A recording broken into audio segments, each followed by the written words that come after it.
Oh, hello there. Welcome to the Level 6 Live Conference and Exhibition. My name's Anton Reeders. I'm the curriculum leader and lord and master of these puppets. This group of students are in the final stages of their degree, the BA in Contemporary Media Design and Production.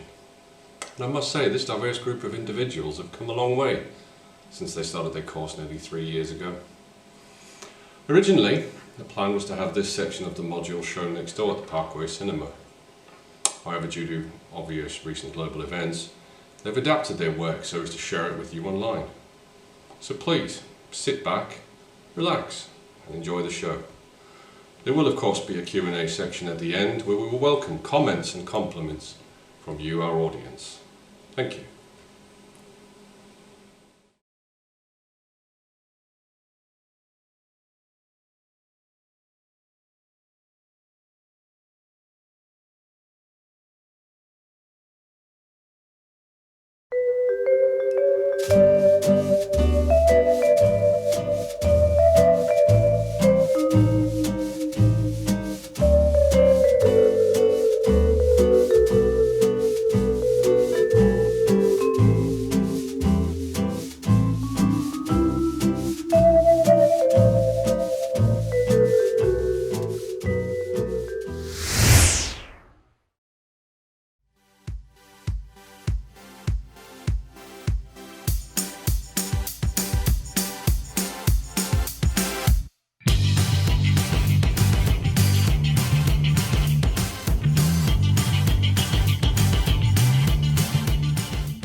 Who's the kitman's worst nightmare?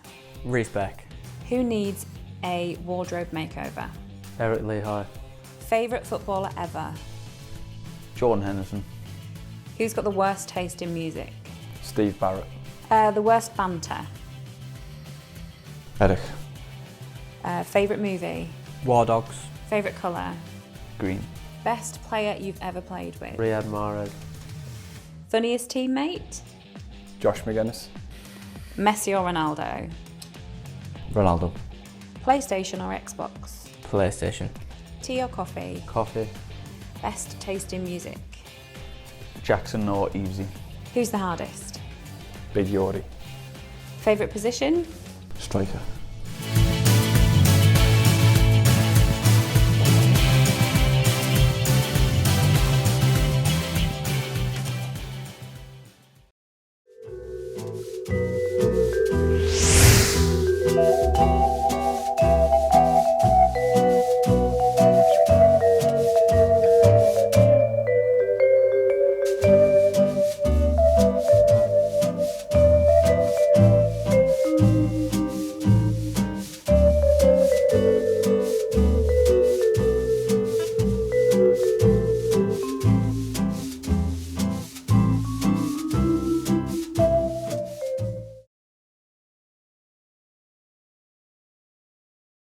So, what would you little maniacs like to do first? 1, 2, 3. 1, 2, 3.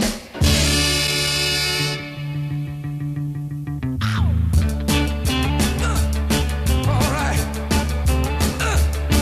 Got to know how to hold it, like Boney Maroney. Mashed potato, do the alligator. Put your hand on your hips, yeah. Let your backbone slip. Do the 1, 2, say, like my little Lucy. Na na na na na, na na na na na na na na na na na na na. Need somebody to help me say it one time. Na na na na na, na na na na na na na na na na na.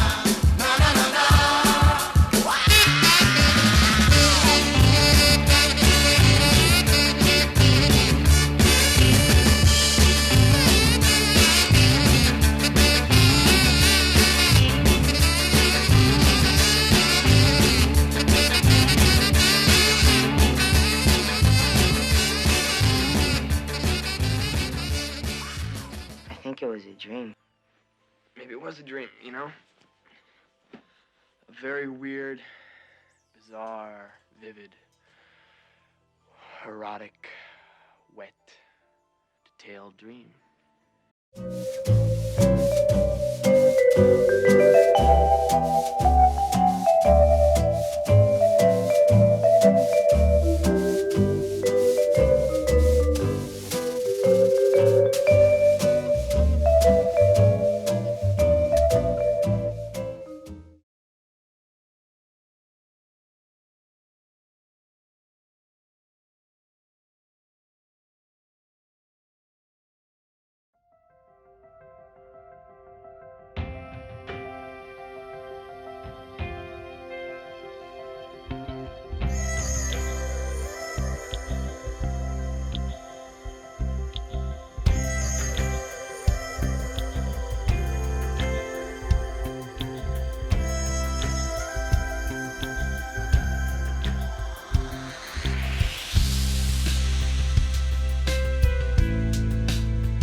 Without a shadow of a doubt, definitely.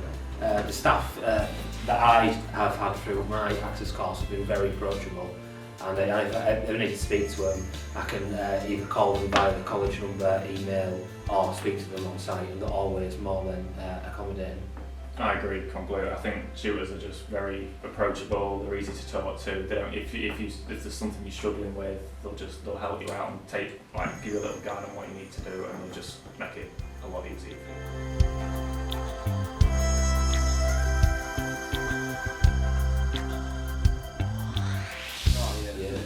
Definitely. For like my course, my tutor always goes through what subjects we're going to learn and all that, and then he also tells us where to find like resources and stuff, and if you need help, look at this, look at that, and yeah, work on this. Yeah, definitely. I definitely agree with that. We get recommended reading on ours. We get shown where to go, and they give us the best advice possible.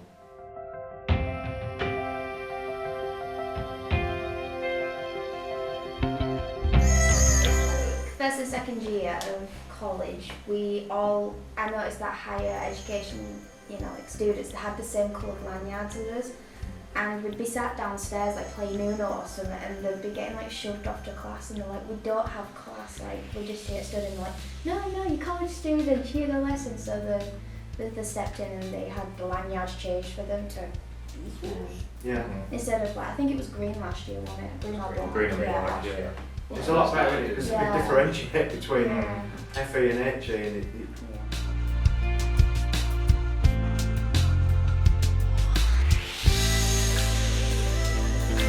very up to date. Yeah, modern, very modern. That's all right. And you've actually employed people who, again, they're not just good at the job. For the job descriptions, yeah, they tick the boxes, but they've got personality. They've got teachers who care, who interact with the students, and who can have a laugh. Having a laugh in a classroom is so important to learning. To me, to keep morale up. Keeps the environment chill as well, doesn't it? I mean, as long as everybody's, we all play by the rules, we're getting on with it, we can all still enjoy what we're learning. Learning doesn't have to be boring or formal, it is meant to be fun.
attack.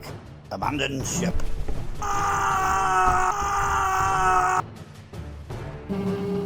Aye, there, Captain.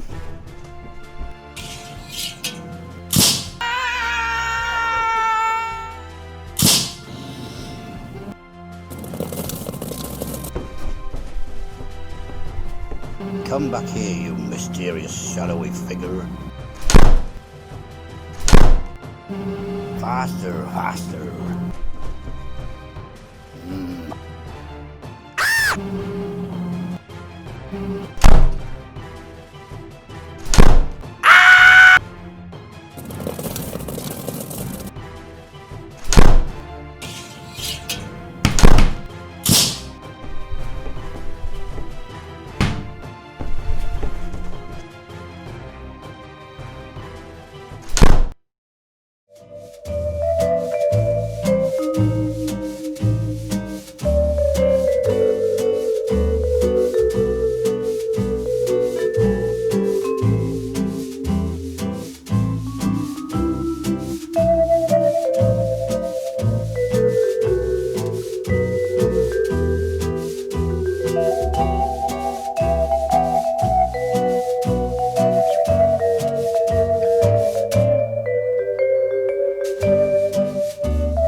Kills all known people.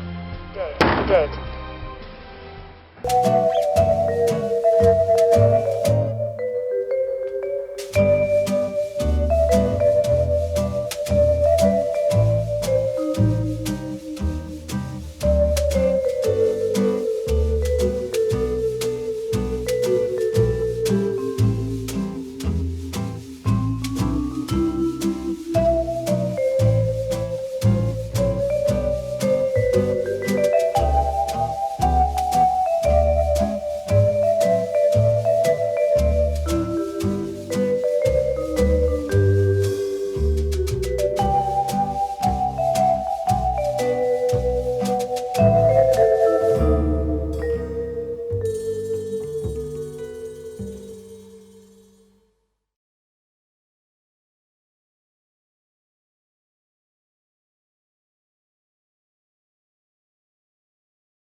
Walking around the towns and cities today, we find ourselves surrounded by a kaleidoscopic visual world of colour and words. Looking at these images gives you a perspective on how much typography is used. I think, as a design student and amateur graphic designer, you can't help but take notice of the limitless typeface imagery that surrounds us all. Typography is one of those things that is taken for granted. People don't see it. They see the words but don't really look and appreciate the thought and work that went into making them. Typography design hides in plain sight. It's on shop fronts and signposts. It enlightens and educates us through magazines and books. It points out places to eat, shop, hang out, or even where to buy our clothes. It alerts us to danger and how to avoid it, tells us which street to go down and even where to put your rubbish. In today's society, advancements in digital technology has changed the typography landscape. Interaction with typefaces in modern media devices is an everyday occurrence, and most people have a favourite typeface. The fact that you can change the typeface on your phone and computer has desensitised people to what typography can do. Visually, typography is open to everyone's own interpretation, and really, this alone is projecting visual culture into the future.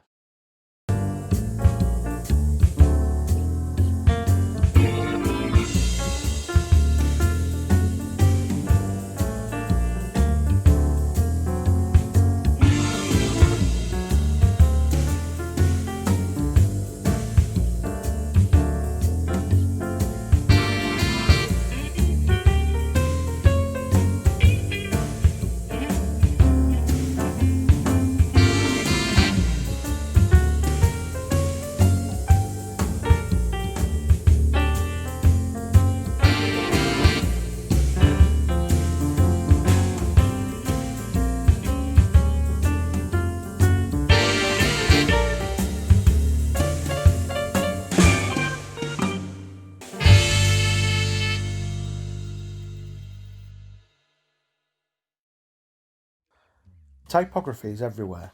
If you live on the planet Earth, you have no doubt interacted with type design. There isn't a day that goes by that type doesn't play an important role in our lives. Like a symphony conductor, it guides and informs us at every turn using typographical imagery as a rhythmic pattern. But what is typography? How does it help us visually communicate with each other? And why does it play an important role in today's society? So let's start from the first question. What is typography? Typography is generally regarded to be the art of designing visual communication by manual or digital methods.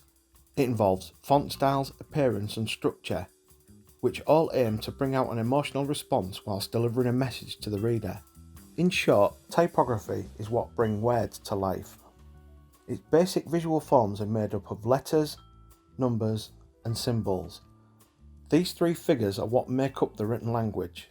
Have you ever looked at a computer keyboard and wondered what all the symbols are for? All those symbols have been designed to help you communicate through iconographic symbolism. Whilst designing these symbols, the typographer must follow three basic principles of type design, which are legibility, readability, and aesthetics. Legibility is the functionality of a typeface design. It's the ease of how well you can recognise one letter or word from another.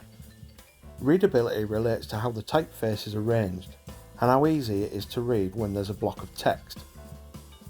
Aesthetics takes into account the emotional factor in the type, the feeling it gives you, the colour and what it would look like in print form or on a screen. Typographically, these three principles are independent from each other but are fundamentally associated through their visual forms. The most important of these forms is legibility. Legibility is paramount in arranging and designing type and relates to the ability to distinguish one glyph from another. In the book Manual of Typography, Rory McLean writes, "Legibility is a dangerous and interesting word.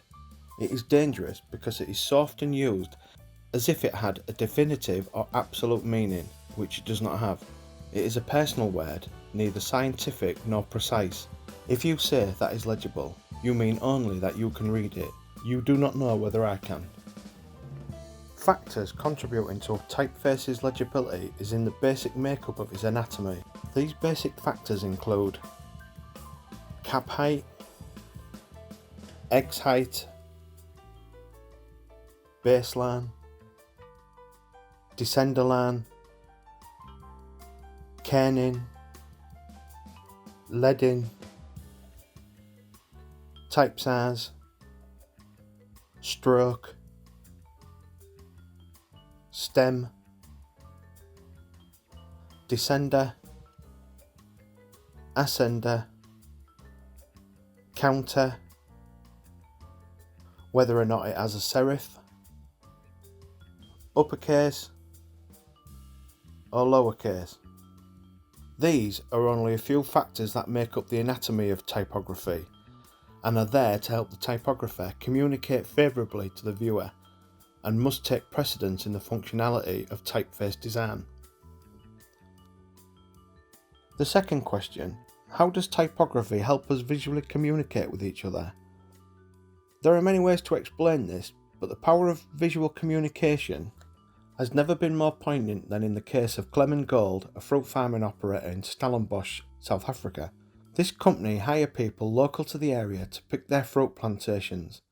Explaining the rules and regulations to new employees was a lengthy process, as the company policies are not fully understood by their workers, due to their varying levels of education.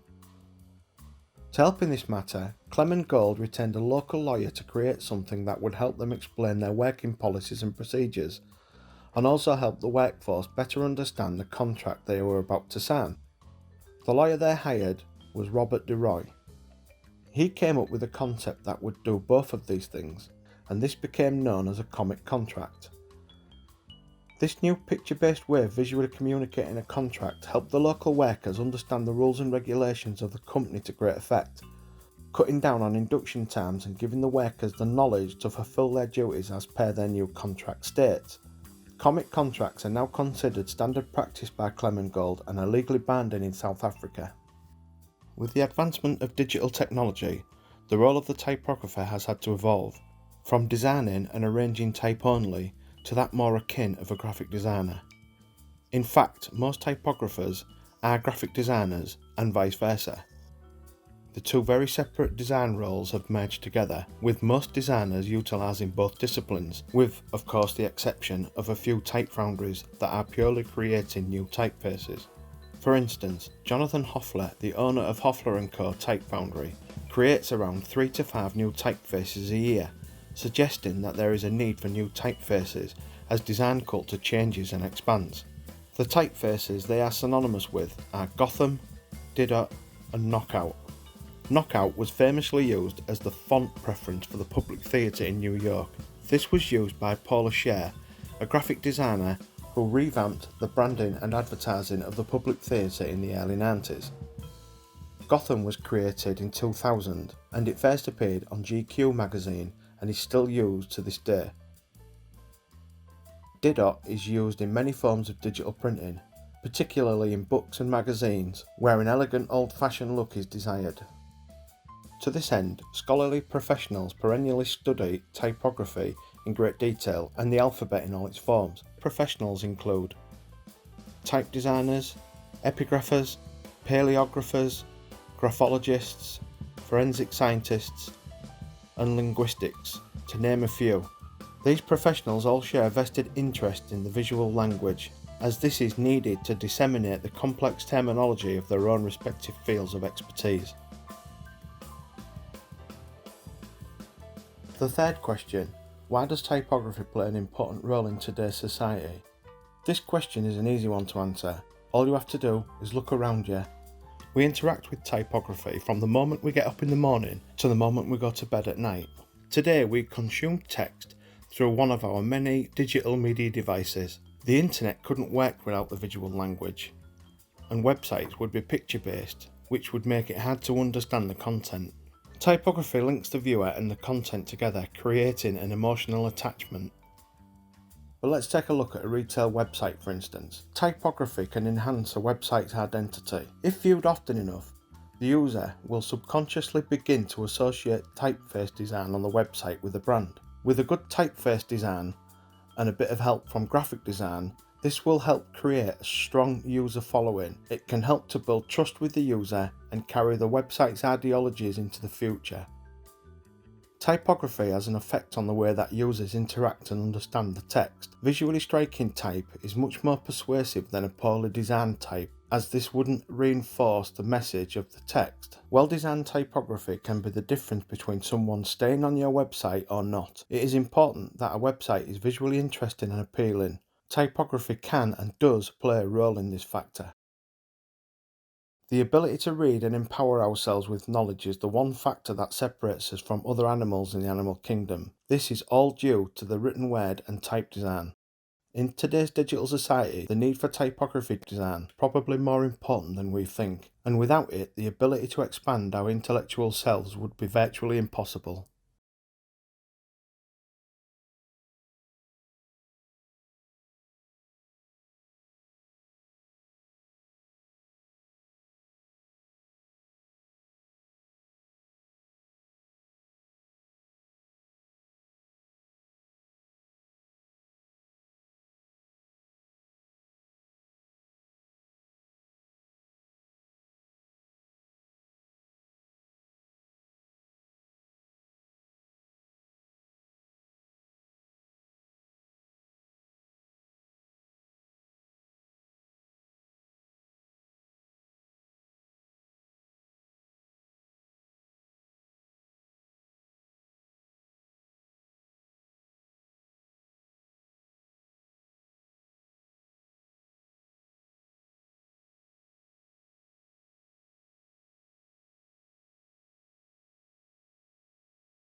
The focus of my dissertation was to address the effects that 3D environments have upon the audience's experience, linking to user experience and its importance, in terms of how easy the product is for the consumer to use, also how aesthetically pleasing it is and how it keeps arising new opportunities for the audience, discussing an array of theories to look deeper into 3D environments and the impact they have on the audience's experience.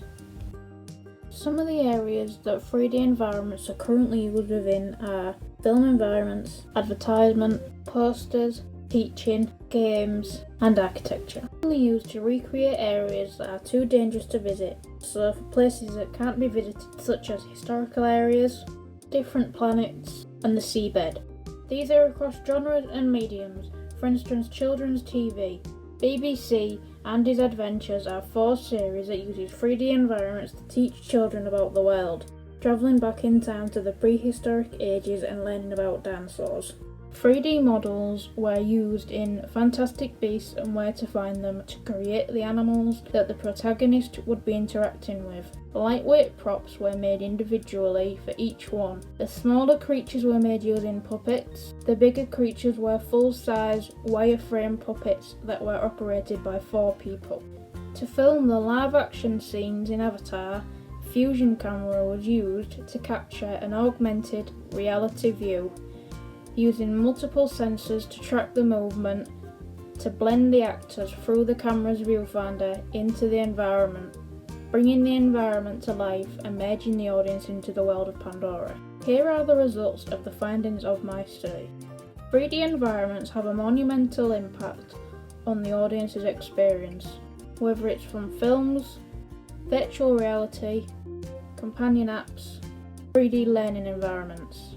Each one impacts the way audiences interact socially, how they can learn through them, express how they feel, as a way to teach, or how they see things. The design is important as it's what draws the audiences in.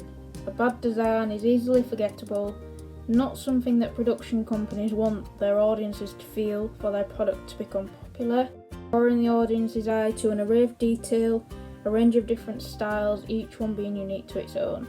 User experience has a huge impact as it focuses on the audience's needs and wants. If the product is not easy to use or it doesn't work, audiences will not be satisfied with it and will become dissatisfied and possibly lead to the company's product being unsuccessful.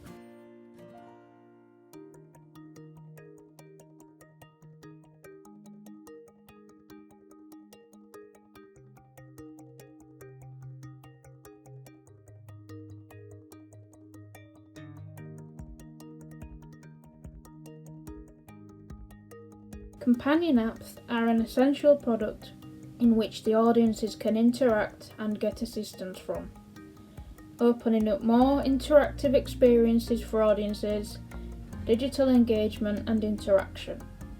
The average consumer is digitally literate, owning several mobile devices. Companion apps enhance audiences' experiences, allowing the ability to self-serve anytime and anywhere they want. E-learning environments are constantly opening up new opportunities for businesses, being able to use them to teach students about dangerous jobs like nuclear power plants without the risk of any danger, allowing students and teachers to have full access to equipment they otherwise would not have access to without actually having to visit these potentially dangerous places in a way that Generation Z have grown up using and understand.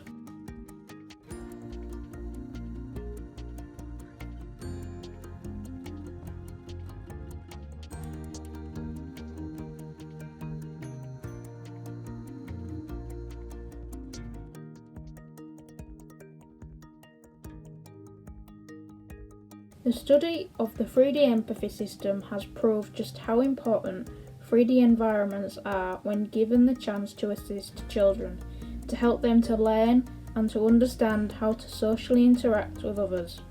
It seems an utter shame that the technology is ready to help others and yet producers are not enabling certain children to develop social skills. It has the potential to be a huge advancement with teaching children with learning difficulties and understanding how they see and interact with the world, helping them to understand how to express how they feel during social interactions in a way that they feel comfortable to do, without any pressures, as it can be done in their own time and at their own pace. This is really valuable as it has the potential to improve the lives of others, particularly children with special needs.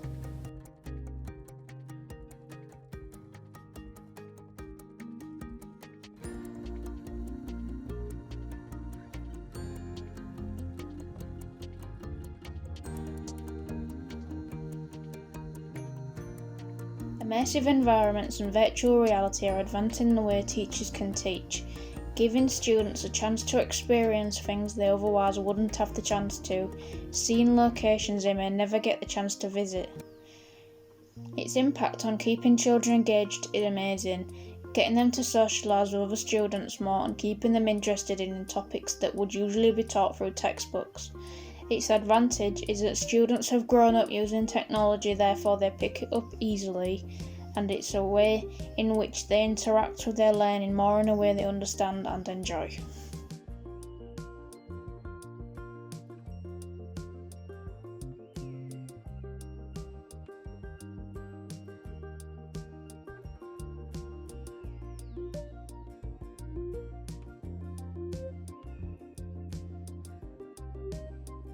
I chose this topic for my dissertation as 3D environments are something I feel strongly about. I find it amazing how much work and detail goes into the designing and making of, how each one can be so different. Playing on a game or watching a film is so much more rewarding when they have a 3D environment. Everywhere you look, there is something new, whether it's a small bug on a plant to an entirely made-up universe, with endless possibilities, broadening audiences' minds further than just the world around them. This topic was worth studying as there are so many ways in which 3D environments can be used and are being used due to present technology. 3D environments are more commonly used in games and films, so that's what most people know them from. I wanted to look further into what else they're used for, whether it's films, animations, teaching or architecture. Each use is just as important and has an effect on audiences' experience. I started looking at the theory of the design aspect of 3D environments, which led me to make the link and recognise that this is media convergence. This theory comes up because it's linked to extra content through the design theory. I recognised that audiences need to be entertained.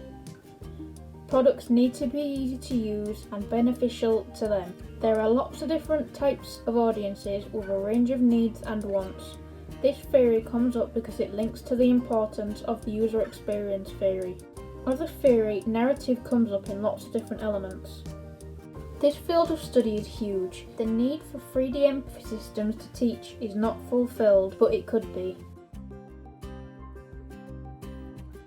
Potentially this could form part of a treatment package for individuals, or could be made into an app for young people to have on their devices that supports them and offers them solutions when they need it. This has all the potential to have so much value in our society, particularly for the individuals that could really benefit from this support in their life. The main limitation has been the current COVID-19 situation, which has had a huge impact, which has changed everything. Being in lockdown as of late March, adapting to the situation and working completely from home, not being able to go in and discuss work with the lecturer has been difficult, but having video calls in place of lessons has been a big help when needing to discuss any problems, keeping in touch, following the progress of work. Due to this situation, with no access to the college, access to resources has been limited. During the beginning of the lockdown, the college opened up access to all Adobe software, free to use through Office 365, but unfortunately they are not accessible through an iPad, resulting to having to use iMovie. Upon looking through how to use iMovie, I came across Adobe Premiere Rush, a far better editing software. Before going into lockdown, the plan as a group was to run a live conference in Parkway Cinema, where this video and 2 other students' videos were to be played on a hired out cinema screen to an audience, alongside a combined showreel including the best work from the 3 group members. There was going to be 2 sessions with each one including a guest speaker. As of late March, a lot has had to change. We was deciding as a group that this was the best possible way to do our presentations, as our original plan is no longer possible. It was important to keep to a time scale, keeping track of where I was up to, what I had done, and what still needed to be done, and by what date. Once lockdown was put into action, we were given extra time as everything was up in the air. This was useful, but it was still important to be aware of the time scale and keep up to date with everything. From doing this research, it is clear that the impact and importance of 3D environment on audiences' experiences is phenomenal. Especially when it comes to teaching, they've opened up so many opportunities for children and teachers looking to a possible future 3D environments becoming a regular and common way to teach. Taking part in this research has brought up some additional questions for possible research in the future at master's level. How are 3D environments and media convergence connected? Why are 3D empathy systems currently not used to teach children with learning difficulties? How effective are 3D environments in advancing spatial learning? How could 3D acoustic-based virtual environments aid visually impaired learners?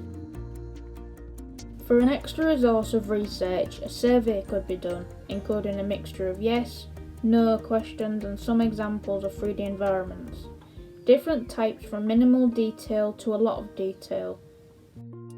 Also some examples from films, games and animations with a select few names to choose from to see if the audience can recognise where they originate from, to find out just how recognisable each one is.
which direction is our news taking?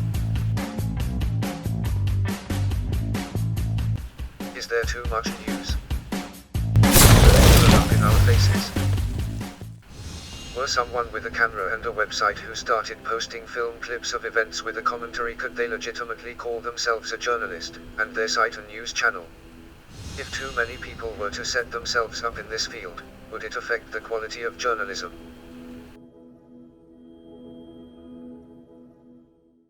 News has been around ever since humanity learned how to communicate, first through speech, then through art and writing. People have always felt the need to pass on information. The methods of communication, its speed, and the size of audience though have altered radically over the millennia.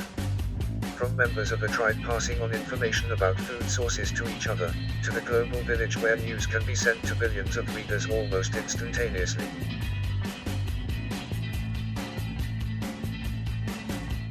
What qualities would you attribute to a quality news photograph?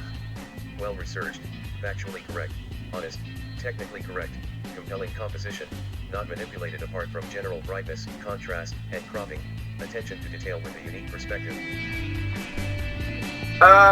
For me, one of the things, and I think I've also done things like I've spent a day at Reuters and worked, gone behind the scenes of picture desks and things like that. These people are picture editors at news desks, and people like me as an editor of a magazine, we see thousands of pictures a day, and a lot of the time, your eyes glaze over, after a while, you go past. So when a picture jumps out from the others and stands out, and you go look at it, go, wow, look at that one. That is, for me, that's first of all, that's achieved some level of success just by making you stop and look at it when there's so many pictures. Trying to slow our pace, and then unexpectedly, she's pushing on faster. With the popularization of television in the 1950s, when news images and later film footage could be watched regularly every night, the importance of this new form of media would become apparent in the next decade, and the increasing American involvement in Vietnam. This conflict would truly be a trial by combat for both the printed press and TV news outlets. Ultimately, this is a war that many considered to have been lost on the small screen, though Daniel Hallin in the conclusion to his book The Uncensored War casts doubt on this belief. But this premise is still strong enough in many governments for them to feel the necessity to severely restrict access to their national media groups during times of war.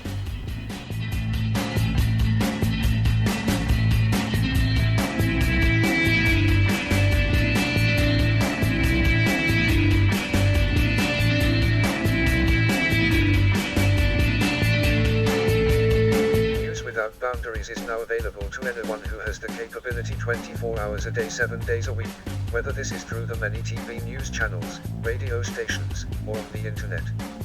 This may unfortunately mean that there will be a level of society who may miss out on this information surge either because they are unable to meet the costs, or their area is not yet covered by the new technology. Previously, people used to have little say in their media, if any.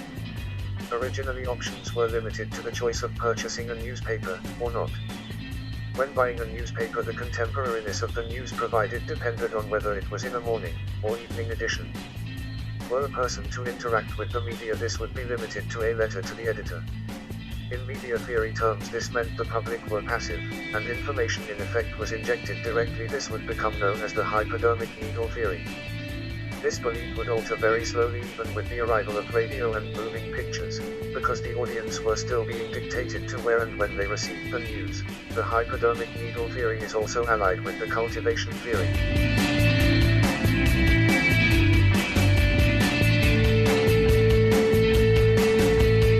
With the popularization of television after the end of the Second World War, the public's attitude would slowly change. Even though they now had more choice, the ability to interact with that choice was still limited.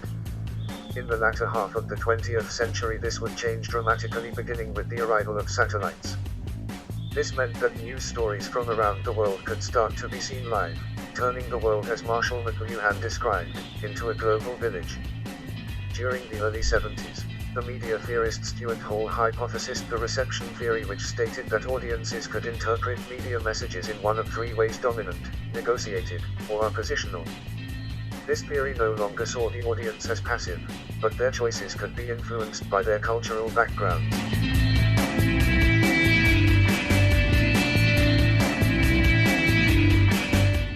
1970s, theorists began to reason why people chose the types of media they used. These ideas would be formulated into media theory known as the uses and gratification theory. This suggests that audiences use media for 5 reasons. 1. Information and education. 2. Entertainment. 3. Personal identity. 4. Integration and social interaction. 5. Escapism. This theory accepts the audience as an active participant, and not a passive one. The uses and gratification theory, though, was hypothesized before the advent of, and the popularity of the Internet age. It has been pointed out that all these proposed theories can to some extent be interconnected. 1983 saw the first publication of Dennis McQuail's mass communication theory, in which he attempts to bring all these theories together and advance them. A picture is worth 1,000 words. This phrase, which is attributed to Frederick Bernard in early part of the 20th century, is an axiom which has been understood by many cultures since prehistory. One of the great innovations for the spreading of any news was illustration, firstly as cave paintings, through the monumental propaganda art of the ancient Egyptian pharaohs, to the medieval church wall paintings of Europe, to the photographic and later moving pictures. Images have been an essential aid to the dissemination of any information. Starting in the United States, newspapers began using photographs in their editions in the 1880s. Then, with the invention of moving film images in the late 18th century, it became possible for the first time to watch news events. With many later companies such as Movietone and Puff going on to make regular newsreel shows which would be shown in cinemas, along with the main film. Manipulation deteriorate the public's confidence in modern news stories. Simple answer, yes. Probably. I think it's not just about the manipulation of the photograph, is it? I mean, the whole thing about fake news now, there's so many people get their news from social media, and I think people generally don't they shouldn't trust where the news comes from anymore necessarily. Fake news. It's fake, phony, fake.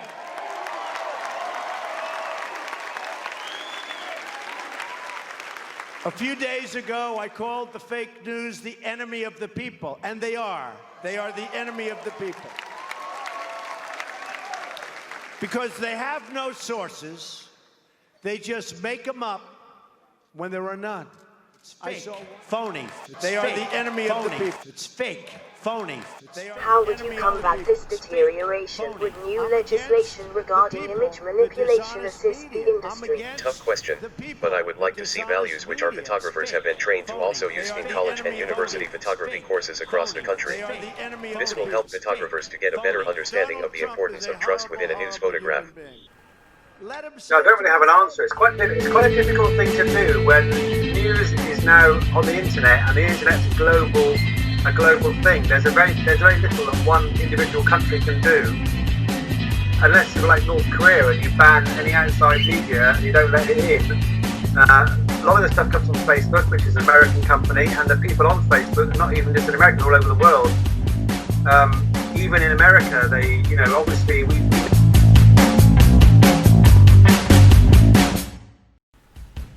As this is being written, it is possible that due to the COVID-19 outbreak and the subsequent national lockdown, the print media will face a disastrous financial crunch. The reason being that an industry which relies heavily on public support through their purchasing of papers and magazines has seen this form of revenue greatly reduced. With this loss in revenue, publications will have to furlough some staff, while others will have to take a reduction in their wages. Actions such as these may not stave off the inevitable for many publications though, because many of the titles will already have been working within tight financial restrictions. For any form of journalism to survive, it will either turn to the internet, have wealthy backers, or both. Were much of the print media to be lost, the effects will go further than the immediate media community. Many local papers which are still print-based not only inform their communities, but also hold up to scrutiny local officials. Examination may end up being detrimental for local democracy.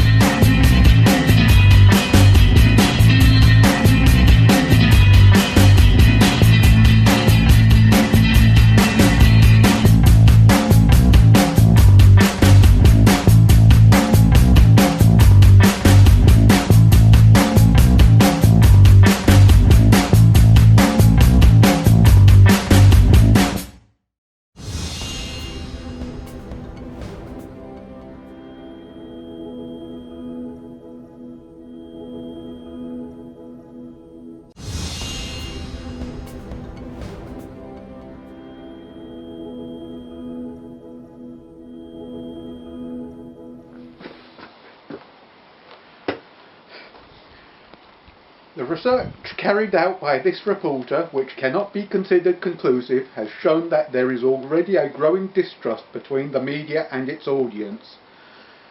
For conclusions already gathered to be verified, it would need further experimentation and wider, more in-depth interviewing with professionals both in and out of the industry. These could include our own lawmakers in Parliament and those within the legal profession. When it comes to further surveying, the scope of questions need to be broadened. For example, it would be interesting to know which form of media is trusted the most. These answers could also be broken down by age range, as there could well be different generations receive and understand the news. Unfortunately, some of our politicians, by their rhetoric, may be responsible for this growth in the public's distrust. Another question revolves around cost. How much is an individual prepared to pay for their news content, as this could affect the quality of the news they receive? As mentioned in the previous report, an attempt at a legal solution would be hard to implement, because many people now do not rely on news limited by boundaries or provided by major news outlets. Much of the news is now provided in bite-sized form and received via their favourite form of social media. This is neither good for debate nor democracy. There is a growing need to understand why people feel the need to manipulate stories by whatever form. There is also a need to greater understand how people understand the news they see or read. This is Julian Croak reporting for JMC News, and now back to the studio.